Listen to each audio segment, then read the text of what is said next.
안녕하세요. 주식 수익맨 정인호 인사드리겠습니다. 개인들이 성공하는 주식 투자, 스윙 투자에 답이 있습니다. 스윙 투자에 필요한 주식 정보들 제가 요약해서 전달 드릴 테니까 여러분들 영상 편안히 보시면서 투자해 가시면 되겠습니다. 오늘 반도체 전반에 대해서 그리고 반도체 최근 약세도 눈에 띄는 종목들이 있죠. 제주반도체, 테크웨잉, HPSP에 대해서 조금 더 자세히 말씀드리려고 하는데요. 영상 보시면서 구독과 좋아요 한 번씩 눌러주시면 감사하겠습니다. 1월 16일 반도체 조정, 특히 삼성전자와 하이닉스 중심으로 하락이 다소 좀 나오고 있습니다. 사실 삼성전자와 하이닉스는 반도체 업종을 대표하기도 하지만 우리나라 시장 전반 코스피를 전체적으로 대표하기도 하는데요.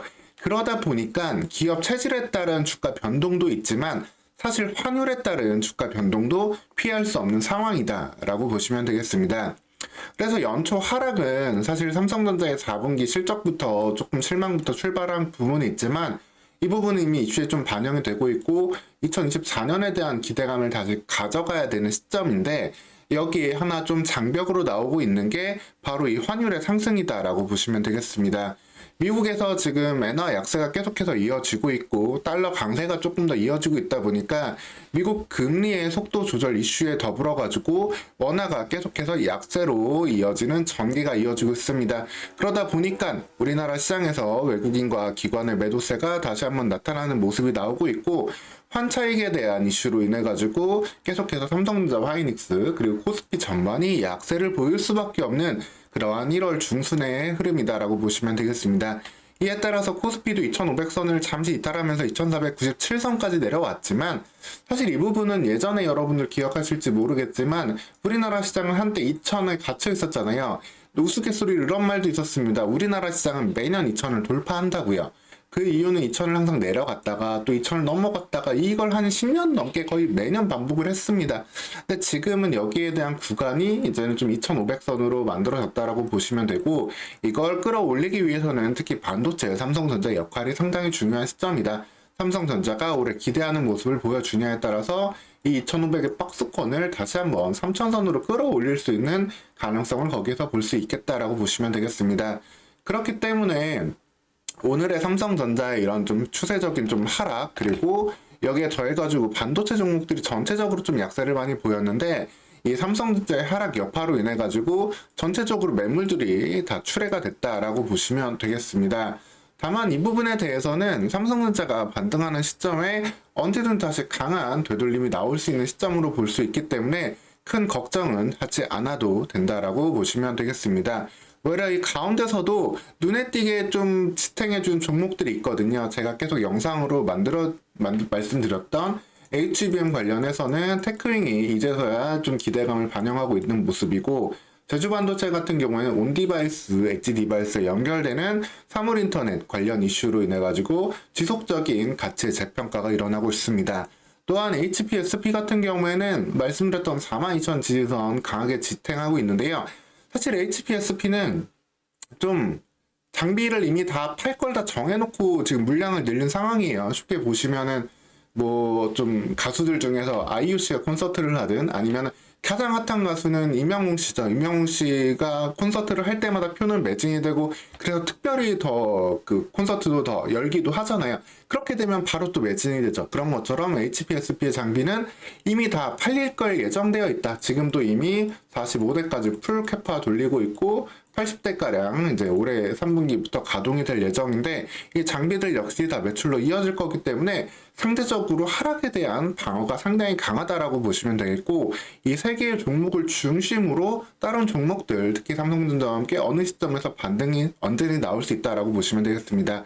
그렇기 때문에 이 세 종목 HPSP 오늘도 외국인 기관 매수에 들어왔고 제주반도체 역시 쌍매수, 테크인 같은 경우도 쌍매수를 보여주는 아주 좋은 흐름들 보여주고 있습니다. 즉 일부 밸류에 대한 이슈들 이미 작년에 많이 올랐던 종목들에 대해서는 차익 실현이 일부 나오고 있지만 이 부분에 대한 돌림은 언제든지 나올 수 있는 환경이다라고 보시면 되겠고 그 이유에 대해서는 기본적으로 반도체 올해 회복세는 전혀 달라진 게 없어요. AI가 전방에 버티고 있고 CES가 끝나긴 했지만 그 이후에도 갤럭시 S24의 이제 출시가 1월 17일에 될 예정이고 이후에도 하반기로 갈수록 새로운 아이폰 모델에 대한 출시 그리고 코파일럿 등 각종 AI 서비스들에 대한 기대감은 계속해서 있기 때문에 AI를 화두로 두고 따라가는 반도체는 여전히 강력하다라고 좀 보시면 되겠습니다.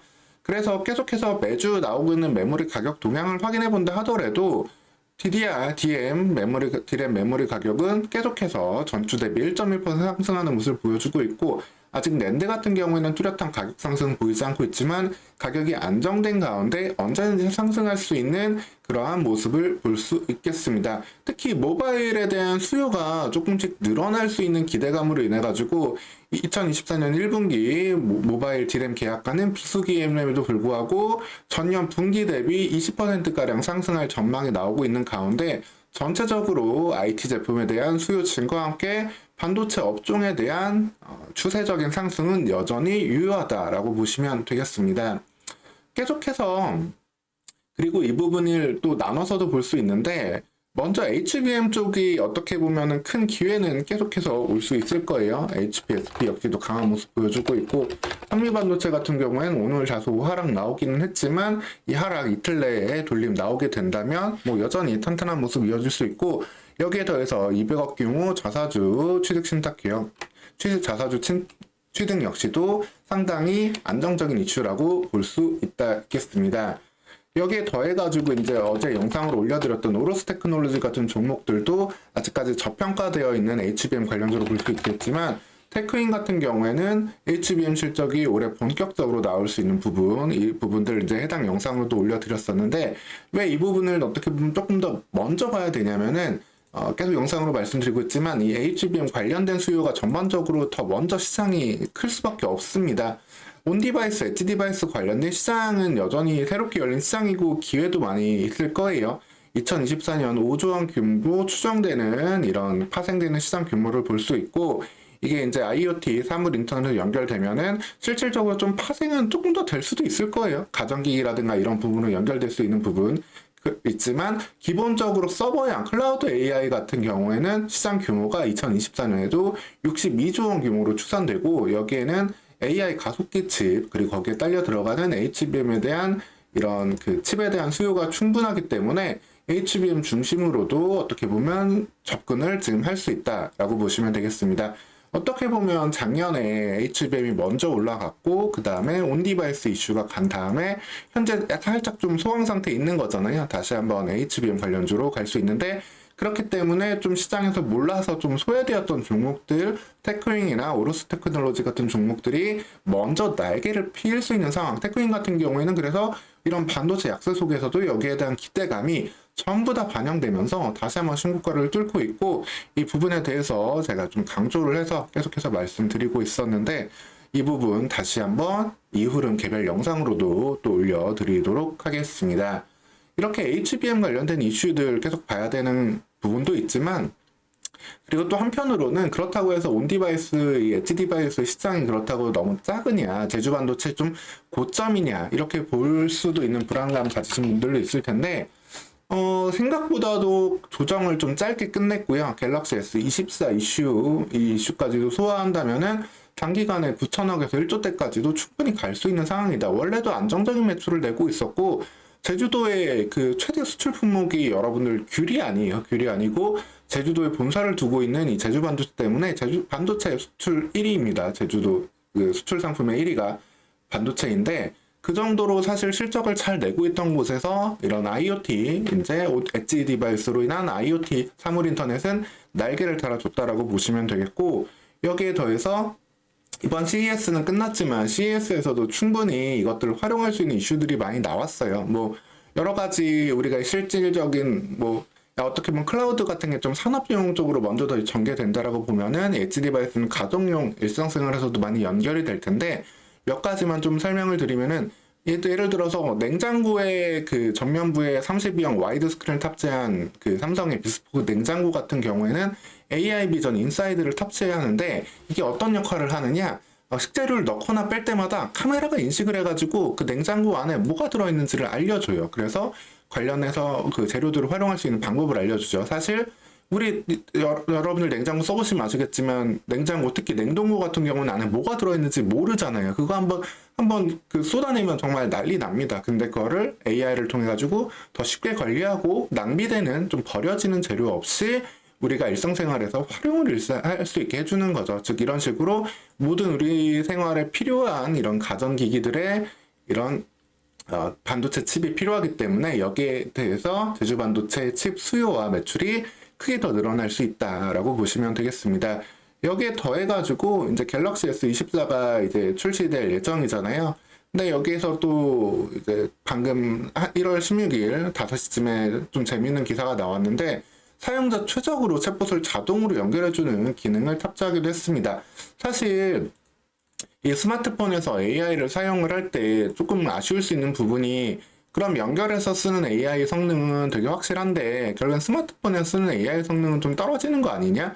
뭐 예를 들어서 뭐 사용되는 AI 모델 뭐 가우스 하나만 쓰게 되면 이건 또 상당히 떨어질 수 있고 업데이트 안 되면 좀 어려운 부분 아니냐 이럴 수 있지만 갤럭시 S24에 그 들어가 있는 이 AI 모델은 자체 개발한 AI인 가우스뿐 아니라 구글의 바드 그리고 오픈 AI인 GPT-4 그리고 마이크로소프트가 출시한 코파일럿 등 다양한 AI 챗봇을 다 적용하고 있고요. 그리고 여기에 더해서도 가장 최적의 답을 자동으로 도출할 수 있는 그 챗봇을 자동으로 이제 골라주는 기능을 넣었다라고 이야기를 하고 있습니다.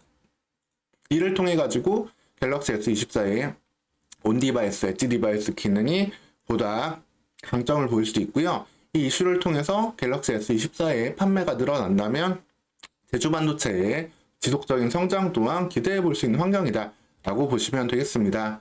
뭐 HP, SP 같은 경우에 더 말씀드릴 게 없죠. 아까 서두에도 말씀드렸지만 여기는 이미 콘서트를 열 때마다 다 매진이 되는 콘서트를 여는 거예요. 이미 장비를 다 팔 거를 다 가정하고 영업이익률 50%짜리를 그러니까 콘서트 표값이 얼마든 간에 매진을 시킵니다. 예, 그런 HP, SP이기 때문에 다만 그걸 가정하더라도 좀 주가가 조금 많이 올라와 있던 부분이 있기 때문에 추가적인 상승 동력이 뭐 한 30에서 40% 정도 내년 실적 기준으로 보더라도 조금 그런 부분이 있을 수 있지만 하지만 42,000선 지지한 다음에 언제든지 5만원 돌파하면은 65,000원, 7만원까지는 열려있는 상황이다 라고 좀 보시면 되겠습니다. 뭐 다만 조금 반도체 이런 에이징랜드라든가 조금 이제 밸류 위주로 좀 이제 갔던 종목들 조금 주가가 부담이 됐던 종목들의 하락은 일부 좀 나온 부분들은 있는데 그럼에도 불구하고 차트에서 한눈에도 보시겠지만 아주 큰 지지선들은 하나같이 다 깨진 않고 있어요. 뭐 10% 하락이 큰 하락으로 보일 수 있지만 반등했던 부분을 다시 한번 좀 밀어낸 부분이고 쌍방향 만들어가면서 언제든지 올라갈 수 있는 상황이기 때문에 단지 삼성전자가 좀 환율 이슈와 함께 조금 더 하락이 나오면서 됐던 부분이 이 부분 통해서 조금 더 투심이 조금 가라앉았었다. 이 부분 회복이 되면은 언제든지 올라갈 수 있는 부분이 될 거고 다만 그 부분은 있을 거예요. 이제 미국 시장에서도 이제 실적 시즌에 들어가게 되잖아요. 그렇기 때문에 실적 시즌에서 어떤 이슈를 좀 보여주느냐에 따라서 그 이슈를 소화할 때까지 반도체 전체적인 반등은 시간이 다소 조금 걸릴 수는 있습니다. 그래서 현재 나스닥 선물 같은 경우에도 다소 약세를 좀 보이는 부분은 있는데 이 부분이 이제 오늘 밤 어느 정도 좀 변화될지 이제 월요일 하루 이제 좀 미국은 휴장을 하고 이제 개장을 할 준비를 하고 있는 건데 미국 시장이 어떻게 반응 보이냐에 따라서 우리나라 반도체 종목들의 반등 시점은 하루 이틀 사이에 빠른 반등이 나올 수도 있고 다소간 한 2, 3주 정도 조정을 보일 수도 있지만 그럼에도 불구하고 그런 조정은 박스권 하단에서 받을 수 있는 기회 그리고 HPSP, 제주반도체, 테크윙처럼 가는 종목들은 이런 상황에서도 여전히 가고 있다. 즉 반도체는 여전히 강하게 살아있다. AI 산업이 갑자기 무슨 인류에 대한 논란 이런 식으로 해가지고 AI 산업 자체가 크게 위축이 되지 않는 한 올 한 해까지는 성장 기조는 꾸준하기 때문에 여기에 대해서는 기본적으로 걱정할 필요가 없는 2024년이다 라고 좀 보시면 되겠습니다. 오늘 시간 이렇게 반도체 지금 최근 현황에 대해서 좀 자세히 말씀을 드렸고요. 거기에서 눈에 띄는 종목들, 제주반도체, 테크윙, HPSP에 대해서는 조금 더 자세히 말씀드렸습니다. 해당 종목들 언제든 개별 영상으로도 올려드릴 테니까요. 여러분들 계속 구독하시고 영상 편안히 보시면서 투자 대응 편안히 해가시면 되겠습니다. 오늘도 영상 시청해주셔서 감사합니다.